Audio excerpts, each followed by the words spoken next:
भागवत गीता महामत्य पहला अध्याय। बोले श्री कृष्ण भगवान की जय। ओम श्री परमात्मने नमः। पहला अध्याय। धृतराष्ट्र जी बोले, हे सज्जन, धर्म भूमि कुरुक्षेत्र में इकट्ठे हुए युद्ध की इच्छा वाले मेरे और पांडु के पुत्रों ने क्या किया।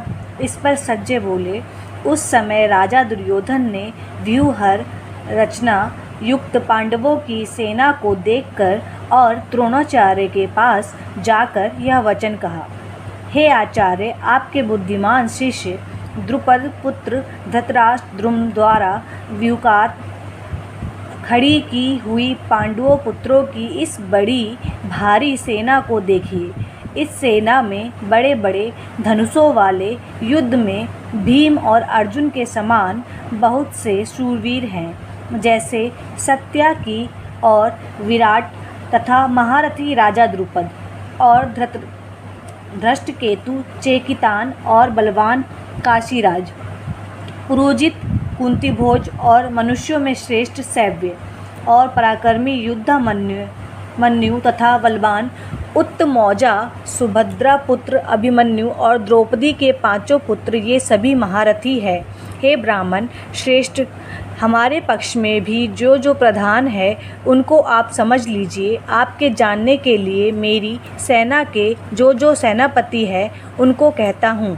एक तो स्वयं आप और पितामह भीष्म तथा कर्ण और संग्राम विजयी कृपाचार्य तथा वैसे ही अश्वत्थामा, विकर्ण और सोमदत्त का पुत्र भूरिश्रवा तथा और भी बहुत से सूरवीर अनेक प्रकार के शस्त्र अस्त्रों से युक्त मेरे लिए जीवन की आशा को त्यागने वाले सब के सब युद्ध में चतुर हैं। भीष्म पितामह द्वारा रक्षित हमारी वह सेना सब प्रकार से अजेय है और भीम द्वारा रक्षित इन लोगों की यह सेना जीतने में सुगम है। इसीलिए सब मोर्चों पर अपनी अपनी जगह स्थित रहते हुए आप लोग सब के सब ही निसंदेह भीष्म पितामह की ही सब ओर से रक्षा करें। इस प्रकार द्रोणाचार्य से कहते हुए दुर्योधन के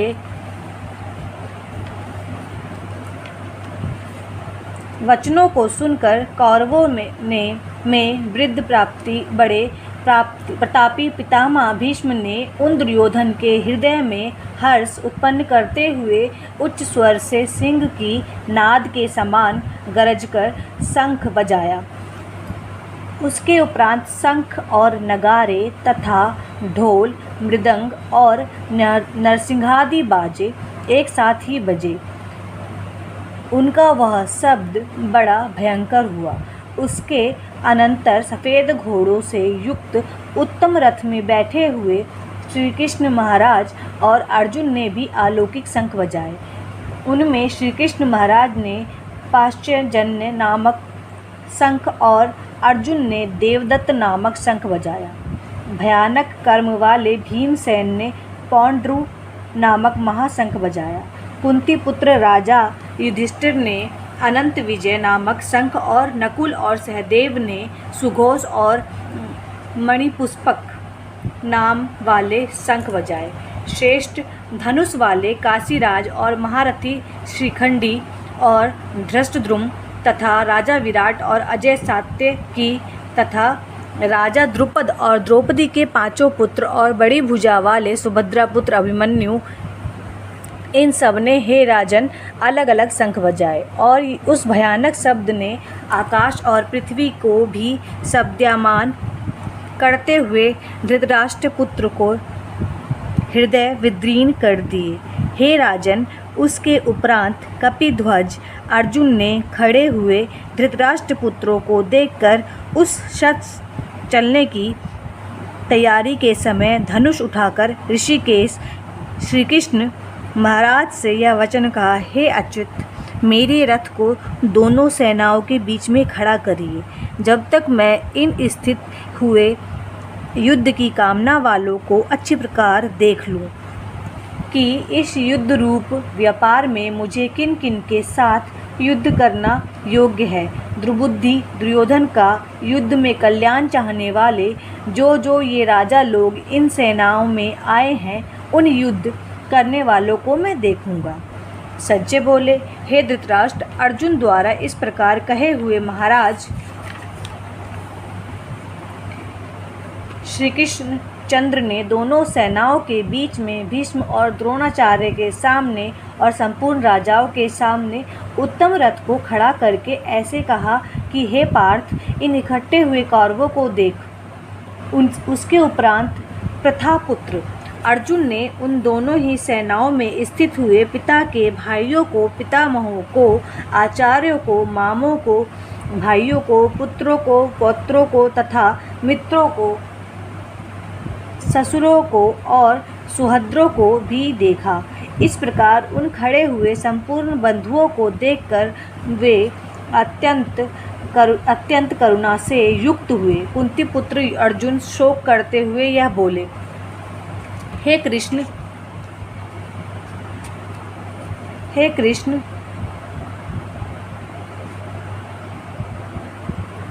इस युद्ध की इच्छा वाले खड़े हुए स्वजन समुदाय को देखकर मेरे अंग शिथिल हुए जाते हैं और मुख भी सूखा जाता है और शरीर में कंप तथा रोमांच होता है तथा हाथ से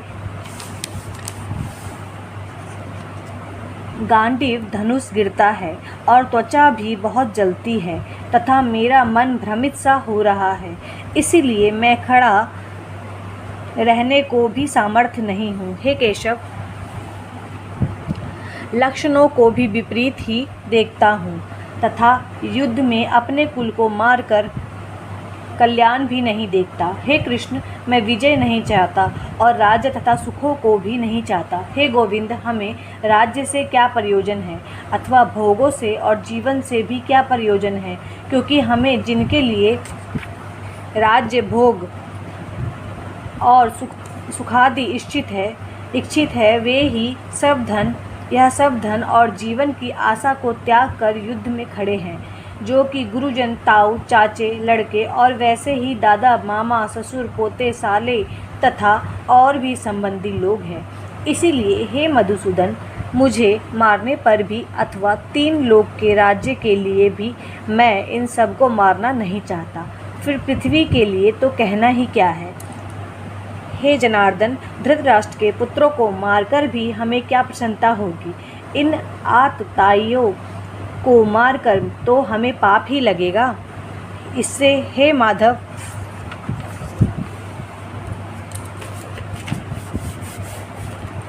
अपने बांधव धृतराष्ट्र के पुत्रों को मारने के लिए हम योग्य नहीं हैं, क्योंकि अपने कुटुंबों को मारकर हम कैसे सुखी होंगे।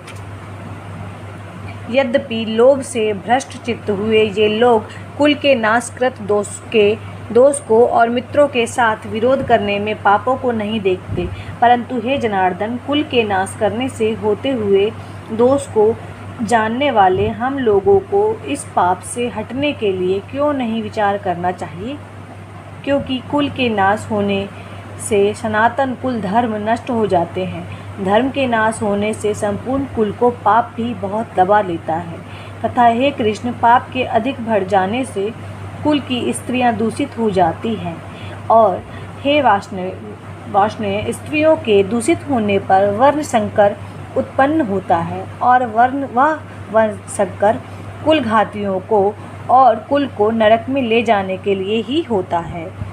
लोप हुई पिंड और जल की क्रिया वाले इसके पितर लोग भी गिर जाते हैं और इन वर्ण संकर कारक दोषों से कुल घातियों के सनातन कुल धर्म और जाति धर्म नष्ट हो जाते हैं तथा हे जनार्दन, नष्ट हुए कुल धर्म वालों मनुष्यों को अनंत काल तक नरक में वास होता है। ऐसा हमने सुना है।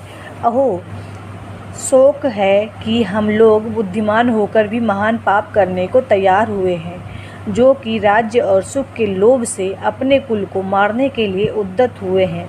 यदि मुझ सशस्त्र रहित न सामना करने वाले को शस्त्रधारी धृतराष्ट्र के पुत्र रण में मारे तो वह मारना भी मेरे लिए अति कल्याणकारक होगा। सज्जे बोले।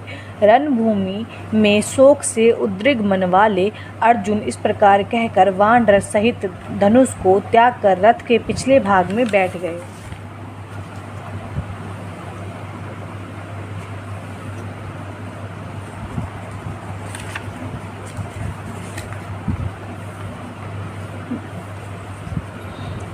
बोलिए श्री